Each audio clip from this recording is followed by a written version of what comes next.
इरफान सिद्दीकी के इंतकाल की खबर उस दौरान आई थी जब सेनेट में वोटिंग जारी थी, लेकिन कुछ सीनियर सियासतदान नून लीग के उन्होंने ये फैसला किया कि अगर इंतकाल की खबर जो है वो दे दी जाएगी मीडिया पे तो ऐसा हो सकता है कि वोटिंग का अमल जो है वो मुअत्तल करना पड़े, जिसकी वजह से ये खबर जो है ये लेट अनाउंस की गई। क्या कहेंगे इस पे? Thank you very much Khadija for having me in your show. पहले तो मैं आपको बतलाऊं, मैं पाकिस्तान लीग बिजनेस फोरम का मरकजी सदर हूं जी। और इरफान सिद्दीकी साहब मेरे बड़े अच्छे दोस्त थे। वो कॉलम भी लिखते थे। मैं भी गुज़िश्ता 20 सालों से कॉलम तहरीर कर रहा हूं जंग के अंदर, और मेरी लास्ट मंथ उनसे मुलाकात भी इस्लामाबाद में हुई थी, उनके ऑफिस में मेरी।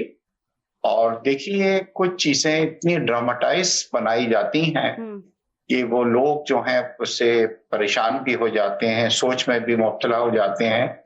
इसमें कोई ऐसी बात नहीं है। पहले ये खबर उड़ाई गई कि वो वेंटिलेटर पे हैं, जबकि वो वेंटिलेटर पे नहीं थे, बल्कि उनको ऑक्सीजन दी जा रही थी। दूसरी बात यह है कि ये भी सही नहीं है कि उनकी सुबह डेथ हो गई थी और उसको छुपाया गया था। देखिए, पहली बात तो वो हिस्सा ले ही नहीं रहे थे क्योंकि वो आ नहीं सकते थे, उनकी तबीयत बहुत ज्यादा, वो आईसीयू के अंदर जो थे वो मौजूद थे।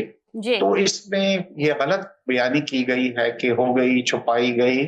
मेरी उनकी फैमिली से भी बात हुई है और उन्होंने भी ये कहा है कि नहीं जी, इसमें बिल्कुल सदाकत नहीं है, जो अफवाहें फैलाई जा रही हैं। देखिए जी, ये इतनी शफाफ तरीके से 27वीं आईनी तरमीम हुई है जी, उसके अंदर इस तरह की चीजें डाल के उसको शफाफियत को खराब किया जा रहा है।